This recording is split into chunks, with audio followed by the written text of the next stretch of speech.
assaults on police officers from a felony to a misdemeanor. So imagine you're watching TV, and you have been for weeks now, watching people jump police officers from behind, attack them, injure them, some cases kill them, and the Virginia Democrats say, yeah, we think that's okay. That's okay with us. In fact, we're going to downgrade that assault on a police officer from a felony to a misdemeanor. And here's what that means.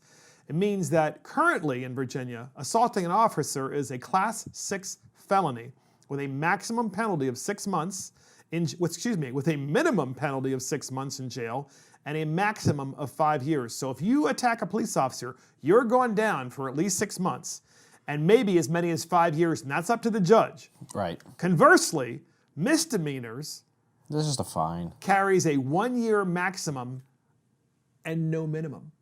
So in Virginia, in other words, you can attack a police officer and walk away after having hurt the police officer, attacking the police officer from behind, or at worst, you will only serve 1 year in jail. Thoughts on this? To me, it's awful seeing agents of the government, willing to throw people who carry out their orders under the bus. I mean, if you think about it, what are the police? They're just an extension of the government. They're an extension of the legislature who makes the laws, or the people who enforce them and uphold them and make sure that, society adheres to them. And for them to just throw them under the bus because of the mob and the perceptions in the public these days, it's just gross. And it's, I don't think you should be accepting people's willingness to assault, people who are just doing their job.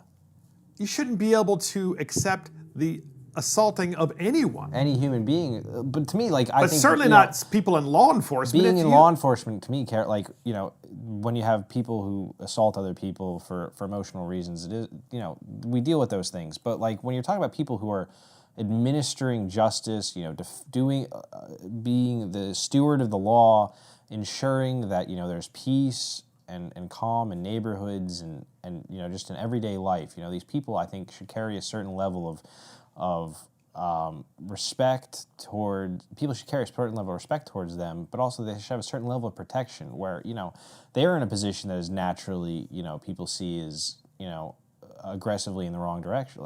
Sorry, I phrased that terribly, but my point is that people naturally have a disdain for police nowadays, and it's people. I don't. I'm saying there's an increase within people. We're talking about the people. Millennials. Yes, yeah. This generation, typically sees police. The millennial generation seems to have an issue with police officers. I think they have an issue with authority in general. A lot of millennials, not all, to be clear, podcast listeners, I think a lot of millennials have issues with authority figures, and police officers are the ultimate authority figures. And I think the reason millennials do is because they were so used to being poo-pooed by mom and dad, who were the helicopter parents, who made sure they got participation trophies even when they got in last place, so that now they're in the real life and they're out there and they're in college, or they just got out of college, or they're not in the workforce, or living in the basement, whatever the case may be. It's like, well, my mommy says that I can go and attack a police officer or anyone I want to. That's what I think as a boomer. I can go and attack a police officer. Just saying. What this bill does. To me, it's terrible. I just, look, it's an awful thing. You can talk about reforming police practice. You can say that it should be a felony. You attack a police officer, it should be a felony. You should attack anybody. I mean, why is this suddenly you never hurt your fellow man, And it's oh, well, they're police officers. They probably deserve it. And this is what we're dealing with. This what I find interesting argument, is we've been watching on TV as a mob of, let's say, 12, 13, 14, 15 people will attack a police officer, and maybe there are 5 people who are just watching and choosing to do nothing to help, right? Record. Now, what would happen if that happened to your mother or to your father or to your sister or to your brother? That is where this is all headed. It starts there, and then it expands everywhere. And the same mob that thinks it's okay, that actually thinks it's a blood sport that you can watch and go, oh yeah, and I see that. I see people who are black and I see people who are white in city streets across America laughing and thinking it's really cool that this police officer is having, kicked out of him. And I'm thinking, who raised these people? What is wrong with them? They've lost their minds. So anyway, final thoughts on that. Just discuss me. This is Give really a millennial legislative- perspective. The millennial perspective. Yes. Well, I have a perspective grossly different than most millennials on Yeah, this one. but like the I come millennials from, that you I know come from that- a family that has, we have a lot of police officers in our family, or at least, we come from an area where, everybody that I grew up with, I have friends who I went to high school with who are police officers, their parents are police officers, and, we can talk about the idea of reforming, police practice, how police interact with the community. But we shouldn't be talking about whether or not it's okay to be hitting a police officer or not, or hurting somebody whose job it is to serve and protect you. But this is where I think a lot of these things go too far. And you know what the worst part is when you talk about the Virginia This bill is Senate, insane. It's just it's stupid. insane, and it's insane because if it does pass, it is going to pass by 2 votes. Because there is a 1-seat majority in the House in Virginia, That and the there's Democrats a control. 1-seat majority in the House in the Senate in Virginia. Yes. So we're talking about 2 legislators, 50.1% of the population, imposing an absolutely asinine law on 49.9% of the other They can people. say goodbye to their majority in both houses if they pass this bill. I can tell you that right now.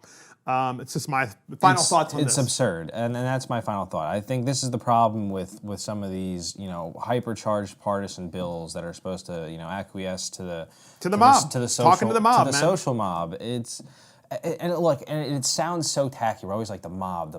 But like the mob encompasses is a group of very vocal minority of people who have this certain agenda, and that all these politicians feel like they have to acquiesce to them because if not, they're going to be voted out of office. And all these bills do shows weakness. shows not just weakness, but it's the people are so blatantly hungry to maintain their power and to keep their grasp of control that they're so willing to sell out, the good things in society and the good people who do the job that they ask them to do.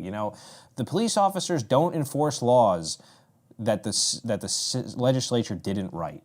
They are doing the bidding of the legislature, the executive, the governor, the localities. Final question for you. You're a police officer. You're making an arrest, and you're making an arrest, and the person attacks you.